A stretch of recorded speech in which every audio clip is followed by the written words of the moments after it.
शांति। आज का जो हमारा संगठन है वो प्यारी मम्मा की यादगारों को रिवाइज करते हुए मम्मा समान बनने और बनाने का है। हमारी प्रभा बहन, हमारी अति स्नेही सुजाता और सेवा साथी सभी बहनें बहुत ही प्यार से जो आप सबकी सेवा पर उपस्थित है, इनमें वो झलक जो मम्मा की रही वो दिखती है। अभी मैंने सबके चेहरे देखे, सबके चेहरे चमक रहे हैं। सब ज्ञान वीणा वादिनी है और मीठे बाबा हम बच्चों को आज जब मम्मा अव्यक्त हुई तो बाबा ने मम्मा का प्यार सबको दिया, परंतु थोड़े समय के बाद बच्चों को पहचानने के लिए मम्मा का चित्र भी गद्दी पर रखा, परंतु थोड़े समय के पश्चात बाबा बहुत पावरफुल हो गए, बहुत पावरफुल मुरलियां चलानी शुरू कर दी।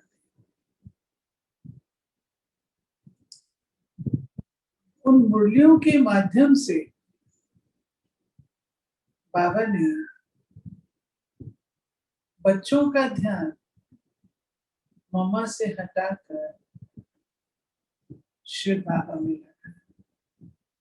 बाबा चतुर सुजान है। बाबा जानते हैं कि बच्चों का कल्याण किस बात में है। तो बच्चों का कल्याण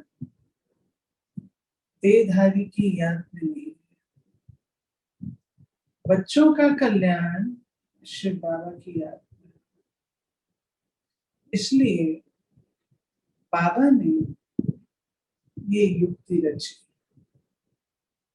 ऐसे नहीं बाबा मम्मा का रिकॉर्ड नहीं रखते थे, मम्मा का इतना रिकॉर्ड रखते थे बाबा, क्योंकि बाबा रिकॉर्ड रखेंगे तो बच्चे भी रखेंगे। बाबा अत्यधिक रिकॉर्ड रखते थे, लेकिन याद शिव बाबा जो आज की मुरली में स्नेह और शक्ति का बैलेंस है, स्नेह और समर्थ, वो जैसे ब्रह्मा बाबा का दिखाते थे। तो मम्मा का व्यक्तित्व ऐसा था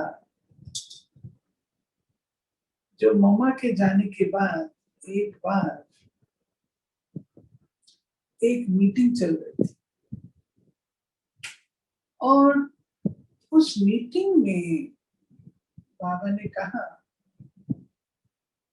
अभी तक कोई भी मम्मा की जुत्ती में पांव डालने योग्य भी नहीं है। मम्मा क्या थी इससे अंदाज लगाया जा सकता है। मम्मा को बाबा ने आते सार ही, क्योंकि मम्मा कोई बहुत बड़े परिवार की थी तो सही, लेकिन फादर का बिजनेस लॉस बहुत हुआ था, और बिजनेस लॉस होने के कारण काफी कठिनाई का टाइम था। फादर की डेथ भी हो गई, परंतु फिर मम्मा उस समय धन संपन्न नहीं थी। जब मम्मा आई है, लॉन्ग हिस्ट्री वो आप सबने किताबों में भी पढ़ी होगी।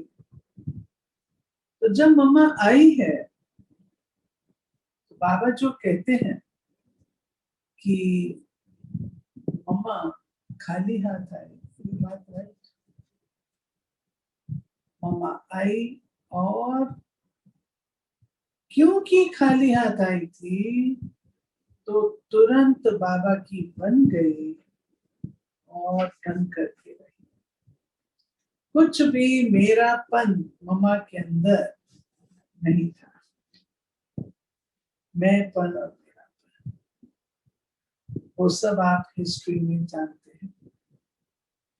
प्यारी मम्मा, बाबा मम्मा को सदा आगे रखते थे। बाबा ने बड़े बड़े लोगों को भेजे पत्र, महामंडलेश्वरों को, शंकराचार्य को, राजाओं को, लेकिन कोई भी पत्र बाबा अपने नाम से नहीं भेजते थे। बाबा पत्र सदा मम्मा के नाम से भेजते थे। तो मम्मा को सदा बाबा ने ज्ञान कलश मम्मा को दिया, मम्मा ने उसे संभाला। मम्मा का पढ़ाई में जबरदस्त इंटरेस्ट। हमें मम्मा की मुरलियां मिलती हैं, हम पढ़ते हैं, अध्ययन करते हैं। कितनी स्पष्ट मम्मा की मुरलियां हैं, कोई दो राय नहीं कि मम्मा का मनन और चिंतन बहुत गहरा था। ऑलराउंडर दादी हमें बताया करते थे कि जब मम्मा सवेरे सवेरे अपने कमरे से बाहर आती थी तो मम्मा का चेहरा चंद्रमा की तरह चमकता हुआ होता था, और उसमें जैसे ज्ञान टपकता था। और जब बाबा आते थे क्लास, मम्मा आती थी क्लास में, क्लास लगता था। मुझे वो बचपन याद है, मधुबन गए थे तो पहले मम्मा की मुरली चलती थी, पहले मम्मा आती थी क्लास में। तब पांडवन इतना बड़ा नहीं था,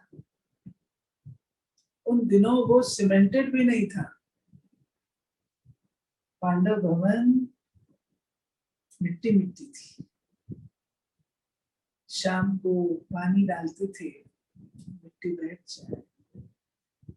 बाबा की खटिया बाहर आती थी और बाबा वहां बैठकर बच्चों से मिलते थे, और हम लोग मॉर्निंग में क्लास वहीं पर करते थे, ओपन में। अंदर गर्मी होती थी, ओपन में क्लास होती थी। उन दिनों कोई माइक सिस्टम नहीं था, कुछ नहीं था। तो मम्मा और बाबा दोनों की गद्दियां होती थी। मम्मा बोलते थे, पानी चलाते थे, उसके बाद बाबा आते थे। बाबा जब आते थे तो बाबा इतने धीरे धीरे आते थे, जो बाबा सुनना चाहते थे कि मम्मा क्या सुना रही है, मम्मा क्या कहती है। लेकिन मम्मा इतनी रिस्पेक्टफुल थी, बाबा के आगे कदापि बोलती नहीं थी। बाबा चाकड़ी पहनते थे मम्मा चाकड़ी की आवाज, जो बाबा बहुत धीरे धीरे चल के आते थे, लेकिन मम्मा फिर भी बाबा को तुरंत पहचान लेती थी। बाबा आ रहे हैं, मम्मा चुप हो। बाबा जब आते थे तो मम्मा अपनी गद्दे पर थोड़ा सा ऐसे टेढ़ा होकर बैठ जाती थी और बाबा को एक टक होकर के देखती और एकाग्रता से सुनती। उन दिनों ये रिवाज नहीं था कि मुरली जो है वो कोई लिखी जाए आगे, नहीं। तो मम्मा सुनती थी और बिल्कुल ऐसे जैसे मम्मा के हृदय में वो मुरली टाइप हो गई। फिर मम्मा उसको मनन चिंतन करती। तो पढ़ाई पर मम्मा का बहुत अटेंशन रहता था। हम लोग को भी शाम को, जब हम लोग कन्याएं थे, मैं तो छोटी बच्ची थी, मैं समझ 10-11 साल की रही, तो मम्मा का जो कमरा था उसके थ्रू खिड़की थी वहां। आज जो दीदी का कमरा हम लोग कहा करते थे, खिड़की थी और खिड़की के पार वहां पे आजकल जहाँ निर्भय भाई का ऑफिस है, वहां पर पहले वो होती थी पहाड़ी छोटी सी, उस पहाड़ी पर कपड़े सुखाए जाते थे और हम कन्याएं वहां चली जाती शाम को। मम्मा कहती थी जाओ वहां उस पहाड़ी पे जाओ और जाकर के मुरली रिवाइज करो। रिवाइज करती थी मम्मा, मुरली पूछती थी और रात को मम्मा क्लास कराती। मम्मा का जो मनन और चिंतन रहा, मम्मा को ज्ञान रत्नों की परख थी और उस परख के कारण मम्मा जब बोलती थी तो बहुत ही मम्मा की वाणी सधी हुई होती थी, बहुत सधी हुई होती थी, बहुत वंडरफुल। एक तो मम्मा का ये गुण था। दूसरा, मम्मा का निश्चय जबरदस्त था। हमको गुलजार दादी, रुक्मणी दादी सुनाया करते थे। हम तो उस समय नहीं थे यज्ञ में, लेकिन दादी सुनाते थे कि एक बार बाबा ने कहा कि झाड़ का चित्र है ना अपना, ये 108 बनाने हैं हाथ से पेंट। उन दिनों प्रिंट नहीं करते, हाथ से पेंट। और ये मैं भेजूंगा बड़ी बड़ी यूनिवर्सिटीज में, बड़े बड़े इंस्टीट्यूट्स में। तो बनाए कैसे जाए? विश्व रतन दादा ट्रेस करते थे और दादियां जो भी उस समय बड़ी बहनें थी उसको पेंट करते थे। यज्ञ की बात। तो बाबा ने कहा, इतना टाइम शॉर्ट बाबा देते थे कि असंभव लगता था। मम्मा कहती थी नहीं, बाबा ने कहा है तो ये होगा। बाबा ने कहा है मेरा टीचर मुझे वही काम देगा जो मेरे लिए संभव होगा, असंभव काम मेरा टीचर मुझे नहीं देगा। तो मम्मा बड़े प्यार से सब बच्चों को बिठा करके ये कार्य करा। कभी आप जानते हैं कन्याएं होती, कन्याओं का होता है अभी हम बाथरूम जा रहे हैं, अभी हम पानी पीने जा रहे हैं, और आप जानते हैं वो बाथरूम जाएंगे 15 मिनट लगा के आएंगे। आप जानते हैं पानी पीने जाएंगे 15-20 मिनट घूम फिर करके वापस आएंगे। तो मम्मा कहती थी नहीं तुम यही बैठो, मैं पानी लेके आती हूँ।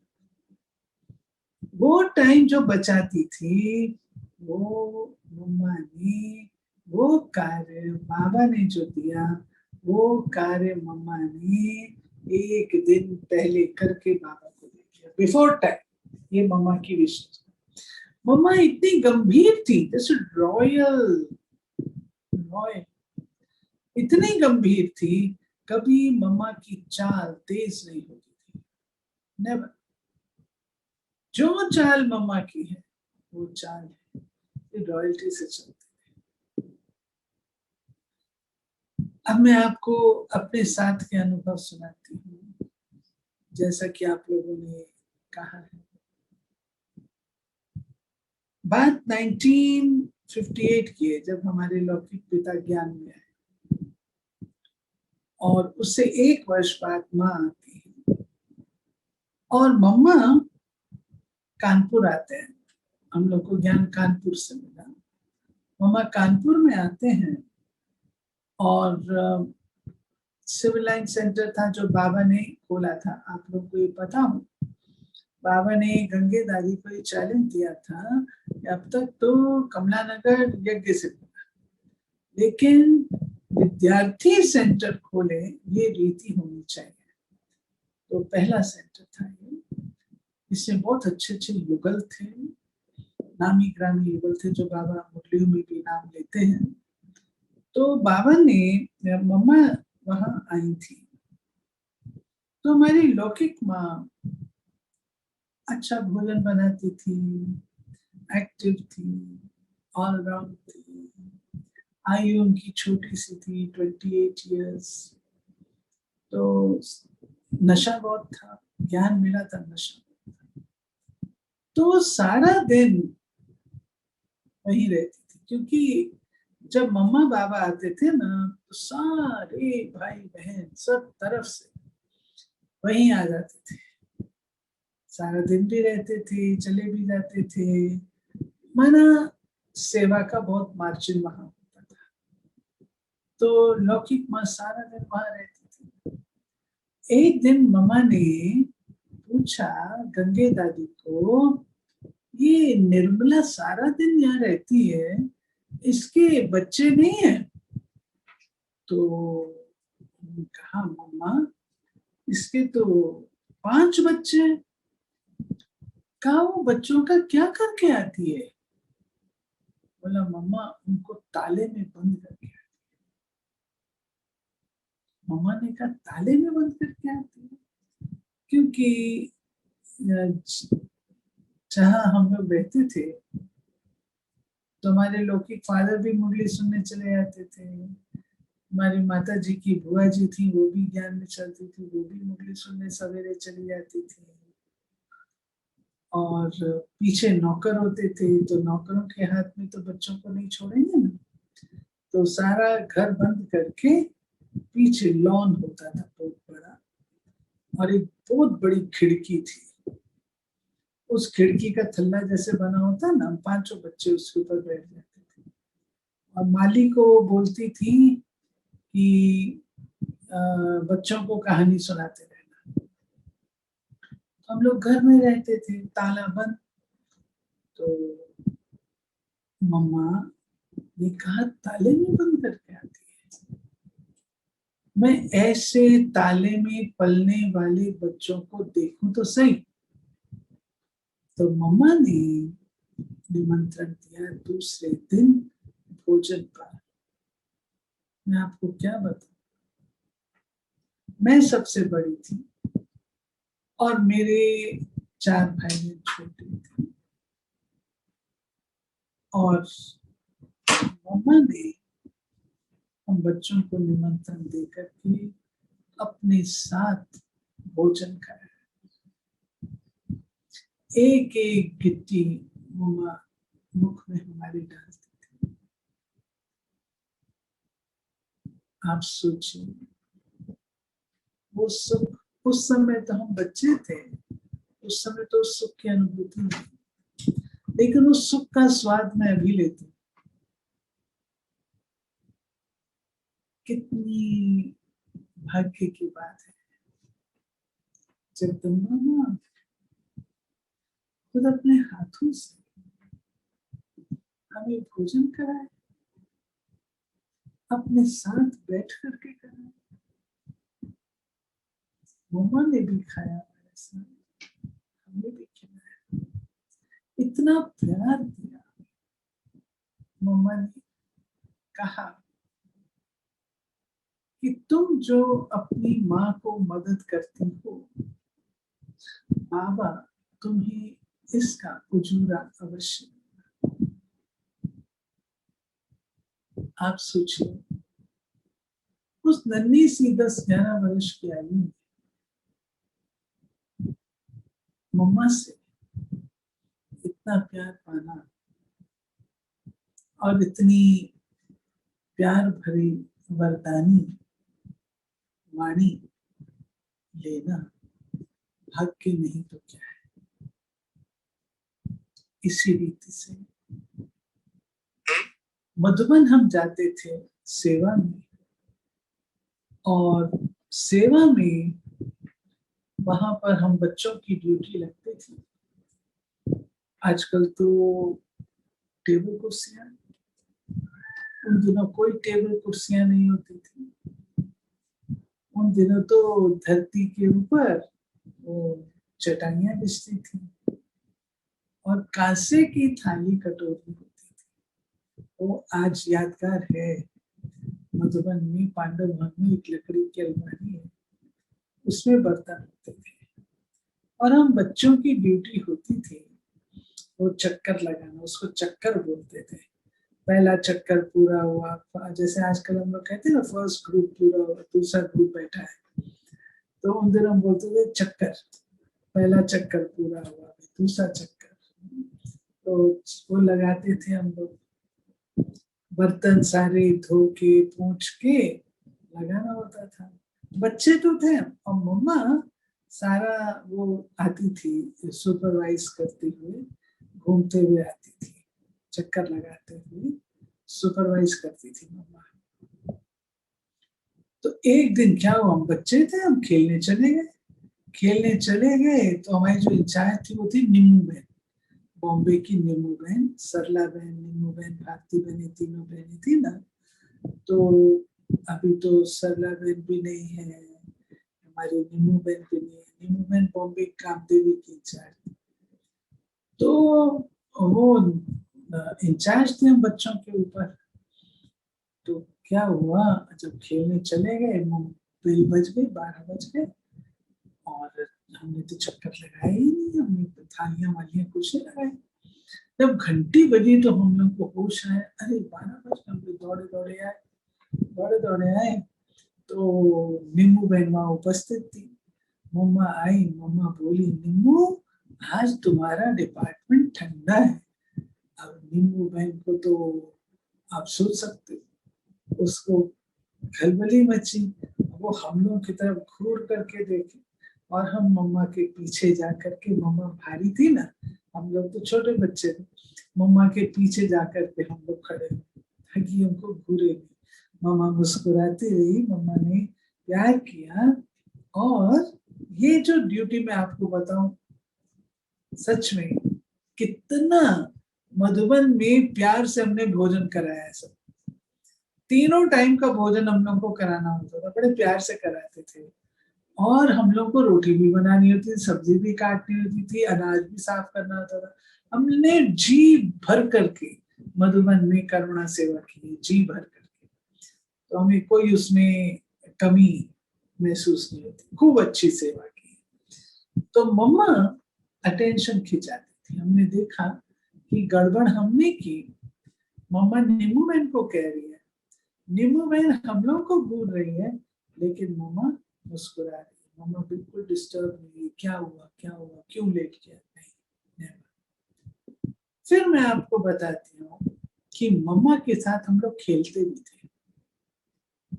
मम्मा एलन फॉरेस्ट में आई थी और आपको बताऊं फर्स्ट प्राइज क्या होता था।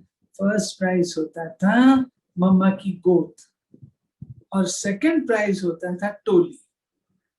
तो एलन फॉरेस्ट है कानपुर में, उन बच्चे थे तो हम लोग को लगता था बहुत बड़ा फॉरेस्ट है, लेकिन अभी तो हमको एक बगीचा सा ही लगता है वो।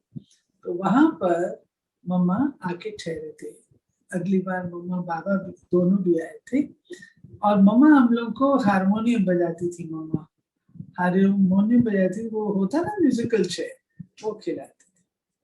तो मम्मा की विशेषता ये थी, आमतौर पर हम लोग क्या करते हैं, जो बजाता है उसका मुंह दूसरी तरफ कर देते हैं ना, लेकिन मम्मा का नहीं करते थे। क्योंकि मम्मा निष्पक्ष थी। मम्मा के लिए सब बच्चे समान थे, मम्मा के लिए कोई फर्क नहीं था। तो मम्मा हारमोनियम बजाती तो हम लोग भी खेलते थे। फिर मम्मा की महिमा हम लोग जब करते थे, गीत गाते थे मम्मा के लिए करते, तो मम्मा की एक विशेषता थी, मम्मा कभी भी कोई भी प्रेजेस स्वीकार नहीं करती थी। मम्मा हमेशा कहती थी, मेरी चमकीली माँ को याद करो। चमकीली माँ कौन? ज्योति बिंदु शिव बाबा, उसको याद करो। इस प्रकार मम्मा ध्यान शिव बाबा की ओर खिंचाती थी। फिर हम लोग मम्मा के साथ बोटिंग भी करते। आपने 3 नाव का चित्र देखा है ना? हाँ, 3 नाव का चित्र देखा होगा, नहीं देखा? 3 नाव का चित्र है जिसमें गंगा में हम लोग बोटिंग कर रहे हैं मम्मा के साथ। उसमें हम लोग भी बैठे, तो छोटे छोटे बच्चे स्क्रीन पे दिखा देना दीदी हमको। हाँ, हम लोग छोटे छोटे बच्चे हैं इस समय। तो मम्मा के साथ बोटिंग भी करना। फिर ऐसे ही अब जब मैं 10वीं में आई, मम्मा ने मेरे को रोटी बनाना भी सिखाया। मधुबन में थे तो मम्मा ने बताया कैसे रोटी बनाई जाती है। वो 10-10 का पेड़े बनाते हैं ना, उसको चानी बोलते थे, मम्मा चानी कहती थी। तो उससे बाद एक गोली डाल दो तो वो हो जाता 10, एक गोली माना 10, फिर और काटो तो 2 गोली डाल दो, दूसरा 10 हुआ तो 2 गोली, तो वह 20। ऐसे करके हम रोटी की गिनती करते थे। फिर मम्मा ने सिंधी रोटी बनानी सिखाई, मेरे को याद है। अब मैं आपको वो सुनाती हूँ कि उन दिनों कानपुर में सेवाएं बढ़ रही थी। तो सेवाओं में सब उस समय के जो युगल थे उनकी कन्याएं जा रही थी, और मैं उन युगलों में छोटी, हमारे पेरेंट्स 6ठे नंबर पे थे, 5 उनसे बड़े थे, तो मैं छोटी थी। तो उनके जो बच्चे थे वो जा करके वापस आ रहे थे, क्योंकि वो सेंटर पर रह नहीं सके। अब सेंटर पर रहने में तो शक्ति चाहिए, क्लैश होता है, कई प्रकार की बातें होती हैं, तो रह नहीं पाए, सब वापस आ गए। तो हमारे फादर को सबने कहा, देखो आप अपनी कन्या को मत भेजना, ये तो ये भी वापस आएगी, जैसे हम अपनी बच्चियों को पढ़ा रहे हैं और फिर से पढ़ाना पड़ रहा है, ये भी वापस आ जाएगी, मत मत पढ़ाना। लेकिन मैं जिद पर थी। मेरी उस समय आयु 14.5 वर्ष थी। तो मम्मा कानपुर में थे, तो मम्मा बैठी थी और मैं और मेरे पेरेंट्स नीचे बैठे थे। तो जाने की टाइम मम्मा पहले मेरे को जम्मू भेज रहे थे, मोहिनी बहन और इंद्र भाई के पास। इंग्लिश बोलते थे ना वो, तो मेरे को भी इंग्लिश वालों के साथ में भेज रही थी मोहिनी बहन के पास। लेकिन फिर मम्मा ने चेंज कर दिया मेरा, और मेरे को मम्मा ने फर्रुखाबाद भेजा। तो जब मम्मा भेज रही थी तो मम्मा ने ऐसे बैठे थे पेरेंट्स के साथ, तो मम्मा ने मेरे से एक सवाल किया। मम्मा ने कहा, इतनी मिर्ची खाओगी? मैंने कहा खा लूंगी। मम्मा ने कहा, मटका भर के पानी पियोगी? मैंने कहा पी लूंगी। मम्मा ने कहा, शेर से डरोगी तो नहीं? मैंने कहा नहीं डरूंगी।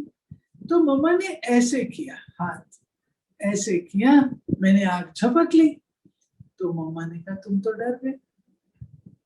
तो फिर मम्मा ने कहा कि अगर बाबा को सदा साथ रखेंगे तो कभी कोई प्रकार का डर नहीं लगेगा। साथी बाबा है, उसको सदा सर्वशक्तिमान को साथ रखना। तो ये मम्मा ने जैसे कि एक जन्म घुट्टी कहो वो दे, और उसके बाद फिर स्टोरी दूसरी हो जाती है। लेकिन मैं फर्रुखाबाद गई और फर्रुखाबाद में उससे पूर्व ये हुआ, मुझे इस बात की बेहद खुशी है कि मैंने अपना समर्पण का पत्र मम्मा को लिख के दिया। मम्मा ने उसमें करेक्शन की और उसको दोबारा मैंने लिखा और वो मम्मा को दिया। कहाँ पर? स्टेशन पर। मम्मा का उस समय कैंसर डिटेक्ट हुआ था और मम्मा बॉम्बे जा रही थी, तो मैंने वहां पर ट्रेन में मम्मा को अपना समर्पण पत्र दिया। मम्मा ने बहुत प्यार से स्वीकार किया और मम्मा ने फिर वहाँ बॉम्बे के ऑपरेशन के पश्चात मम्मा बैंगलोर जाती है रेस्ट के लिए, तो वहां पर से मम्मा ने एक पत्र लिखा। मम्मा ने लिखा, वो लास्ट पत्र था मम्मा का, जिसे मम्मा ने लिखा, ऐसा पुरुषार्थ करना है जो महारथियों की लाइन में हो। ये मम्मा ने लास्ट में ये मेरे को पत्र में लिखा था। तो इस प्रकार मम्मा के साथ जो बीते हुए दिन हैं वे हमें याद आते हैं कि मम्मा कैसे अपनी रॉयल्टी को और ईश्वरीय नशे को मम्मा कैसे रखती थी।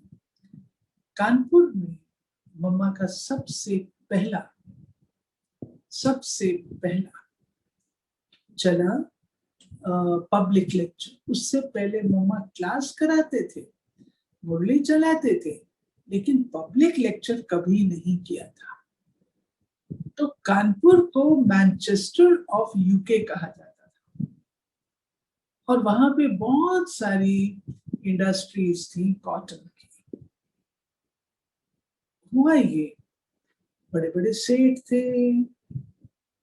एक फूल रानी सेठ थी, जबरदस्त सेठ कानपुर का, उसकी युगल चल पड़ी, वो खुद नहीं चलते थे, बहुत हंगामा। आर्य समाज हाई कोर्ट में केस गया, तो आखिर तो वो जीत गई और बहुत खुश। फिर दोनों जने मिल भी गए बाद में, लेकिन केस बहुत साल चला। उसके बाद कहते हैं कि सारा आर्य समाज, लोकल जो बिजनेस कम्युनिटी, मीडिया, ये सब नाराज थे ब्रह्मा कुमारी से। और अब आप लोग तो बड़े अच्छे टाइम पर आए हो, बने बनाए टाइम पर आए हो, मारे और गालियां तो हम लोगों ने खाई है। इतनी गालियां देते थे, ब्रह्मा कुमारी जहां से निकल जाए वहां पानी की बाल्टी डालते थे, या शुद्ध हो गई जगह, ऐसे थे। लेकिन आजकल तो बहुत अच्छा समय हो गया है और हमसे पहले दादियों ने और ज्यादा सहन किया है। तो क्या हुआ कि फूल बाग है कानपुर में, फूल बाग में हॉल है, उस हॉल में इन सबको बुलाया गया। बड़े बड़े सब बड़े उससे आए, अरे आज इनकी मातेश्वरी जगदम्बा आज भाषण करेंगे, आज हम सुनेंगे, मातेश्वरी ये पूछेंगे ये पूछेंगे ये पूछेंगे। तो मम्मा को पहले से ही बता दिया कि मम्मा ऐसे ऐसे हैं और ऐसे ऐसे ये लोग कह रहे हैं, हम आपके ध्यान पर दे रहे हैं। बस पूरा हुआ। अब प्रोग्राम चालू हुआ, स्टेज सेक्रेटरी ने मम्मा का परिचय दिया। मम्मा धीरे धीरे रॉयल चाल चलते साइलेंस में आई। उसको स्टेज सेक्रेटरी को दृष्टि दी, वो बेचारा बिल्कुल चुप हो गया, बोल ही नहीं सका कुछ। और मम्मा आके सेंटर स्टेज में खड़ी हुई, कुछ नहीं बोली मम्मा, सिर्फ सारी सभा को दृष्टि दी। वो पिन ड्रॉप साइलेंस,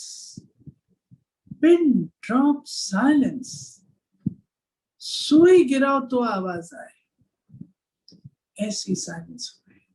आज दिन तक लोग उस साइलेंस को याद करते हैं। इनकी मम्मा आई थी, ऐसे मम्मा बहुत बहुत बहुत साइलेंस के अभ्यास से शक्तिशाली थी। बाबा में निश्चय था कि बाल बांका भी नहीं हो सकता, बाबा का डिसरिगार्ड नहीं हो सकता।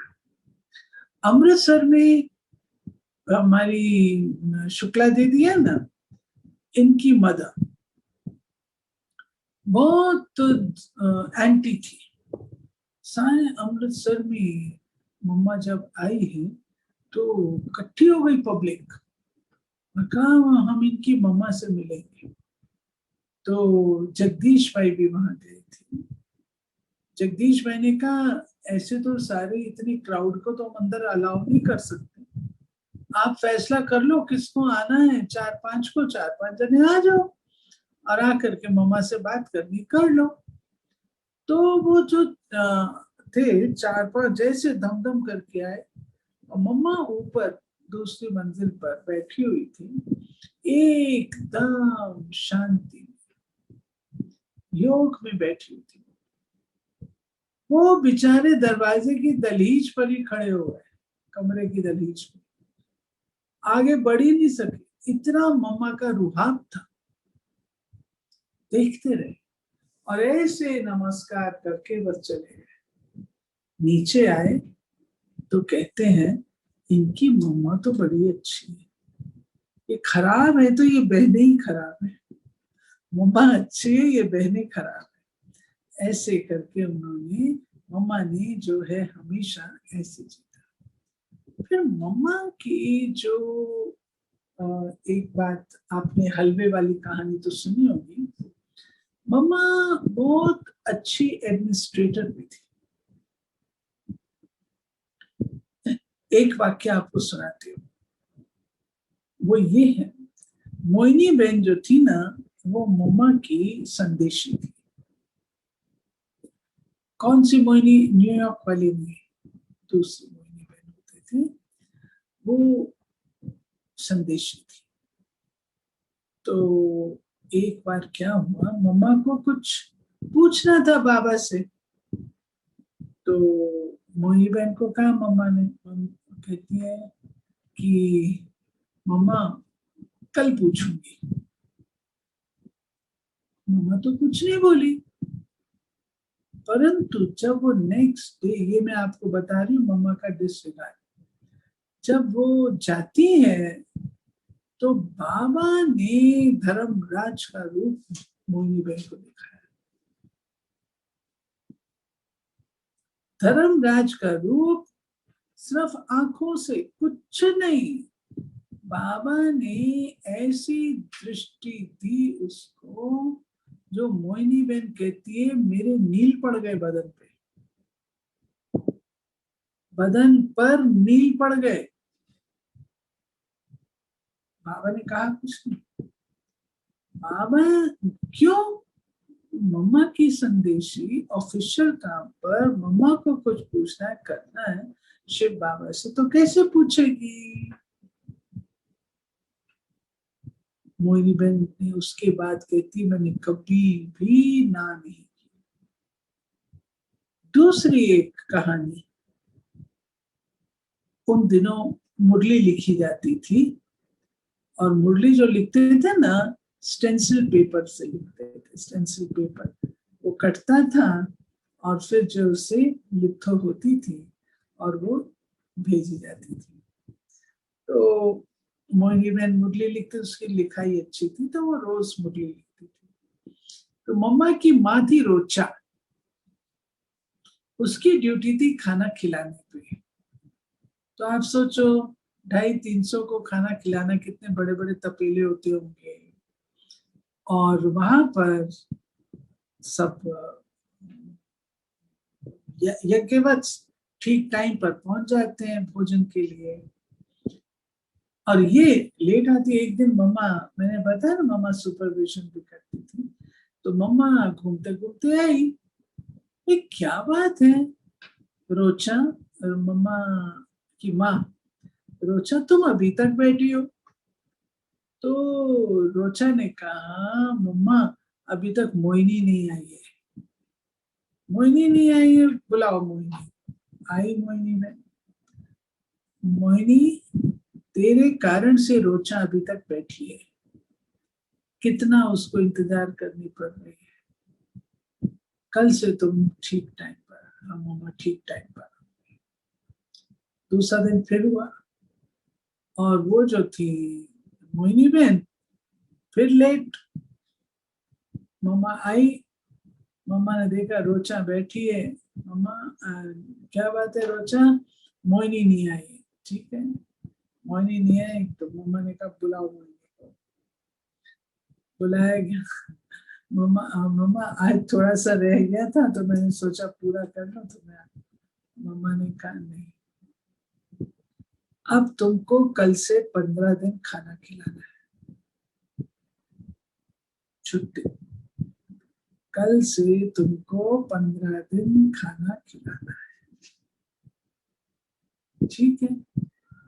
तो नेक्स्ट डे से मोहिनी बहन बैठी, इतने बड़े बड़े पतीले और वो थी छोटी, तो बैठे तो दाल की चावल वो हबक चढ़ती है ना, वो खाना खिला। और इतनी परेशान क्यों, रोचा को कहती रोचा आज तो मैंने खिला दिया, मैं रोज नहीं खिला सकती। रोचा ने कहा तुम मम्मा को बोलो मैं रोज ठीक टाइम पर आ जाऊंगी, लेकिन मैं खाना नहीं खिला सकती। उसे खाना खाया ही नहीं गया पहले दिन। दूसरे दिन फिर नहीं, रोचा तुम मम्मा का, मम्मा ने कहा मैं मम्मा को नहीं कह सकती।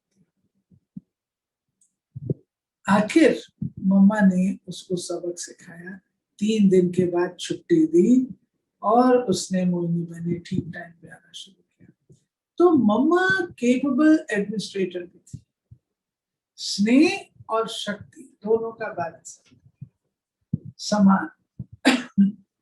मम्मा का जो लक्ष्मी का पद है कैसे पाया, मम्मा तो धन लेके नहीं है, लेकिन मम्मा ने ज्ञान धन दान किया। और दूसरा, अनेकों को धन सफल करने के लिए प्रेरित किया, अनेक समर्पित हुए और अनेकों को करने के लिए सफल किया। इससे मम्मा का शेयर बना। मम्मा में सहन शक्ति अति थी। मम्मा को दर्द था, लेकिन मम्मा का चेहरा नहीं बना था। मुस्कुराता हुआ गुलाब के फूल की तरह मम्मा का चेहरा था, बिल्कुल पता नहीं लगता। और मम्मा कभी भी मम्मा ने बाबा के आगे एक बार, केवल एक बार मम्मा ने रोया, एक बार। कभी मम्मा की आंख में आंसू नहीं आते थे। आप सबको पता है कि मम्मा को कभी भी आंसू पसंद नहीं थे, बाबा को पसंद। बाबा कहता रोता वो है जो विधवा है, आंसू नहीं आने चाहिए। तो क्या हुआ कि मम्मा एक बार आंसू आए मम्मा को, बात बाबा तक पहुंची। तो बाबा तक बात पहुंची तो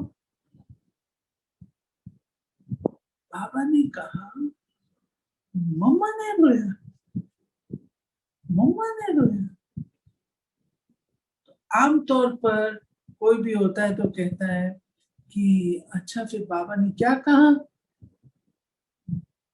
जब मम्मा को ये पता लगा कि बाबा ने आश्चर्य व्यक्त किया कि मम्मा ने रोया, तो मम्मा ने पक्का दृढ़ निश्चय कर लिया आज के बाद आंसू नहीं बहेंगे, क्योंकि मेरे टीचर को मुझ पर इतना फेथ है कि मैं कभी भी आंसू नहीं बहा। वो दिन और मम्मा की लाइफ का आखिरी दिन मम्मा ने कभी आंसू नहीं बहाए।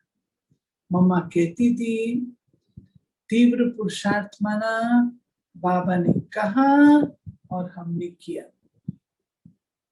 एक बार मिस्टेक हुई, उसके बाद फिर मिस्टेक नहीं होनी चाहिए। ये मम्मा की विशेषता है।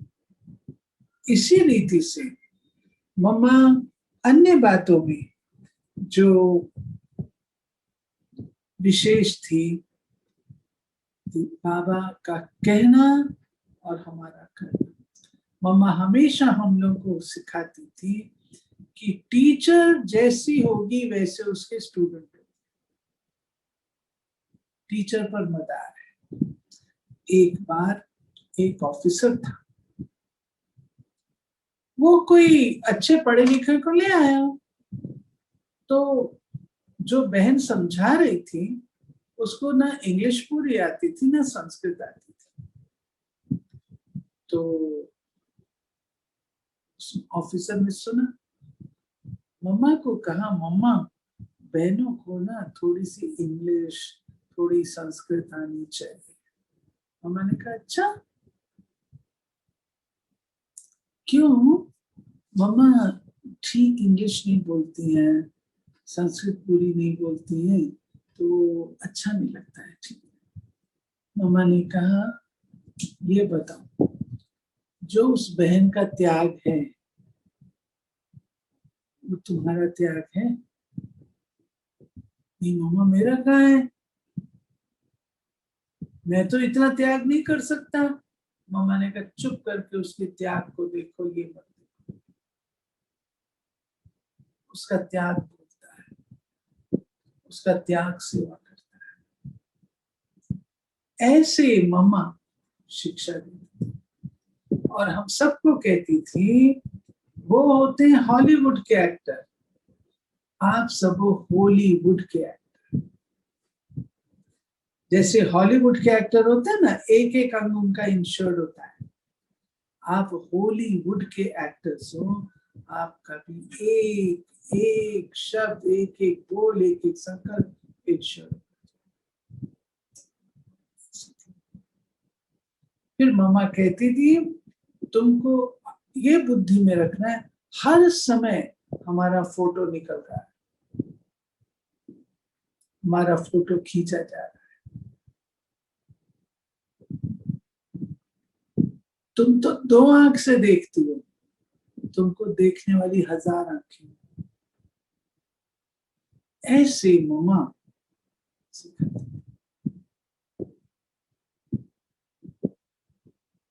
एक्टर्स, एक्टर्स हो, तुमको देखने वाले सब।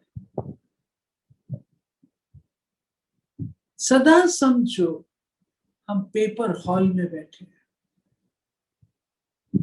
पेपर हॉल समझते हैं ना, एग्जामिनेशन हॉल। हर समय हमारा टेस्ट होगा।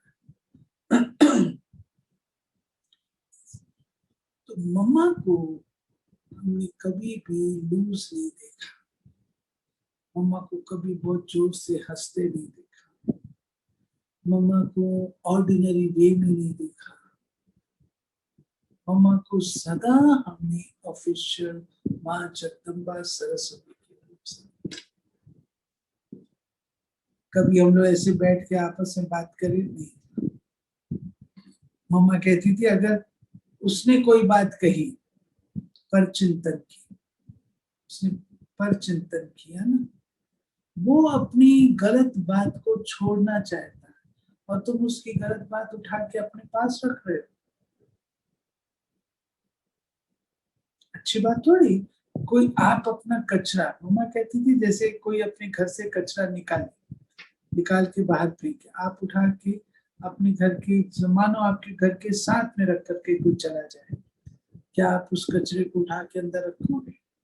नहीं ना।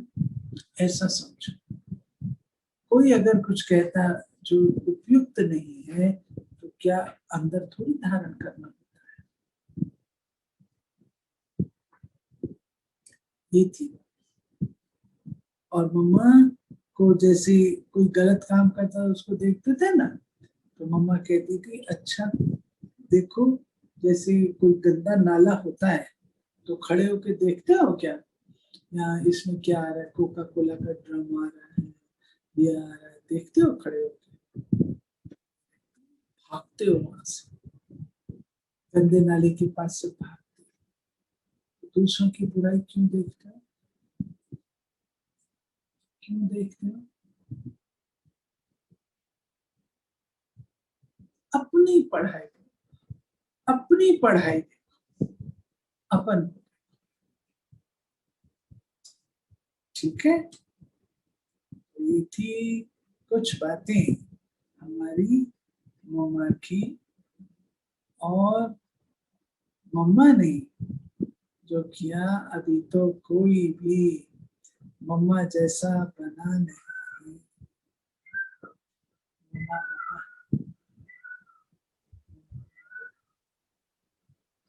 ठीक है।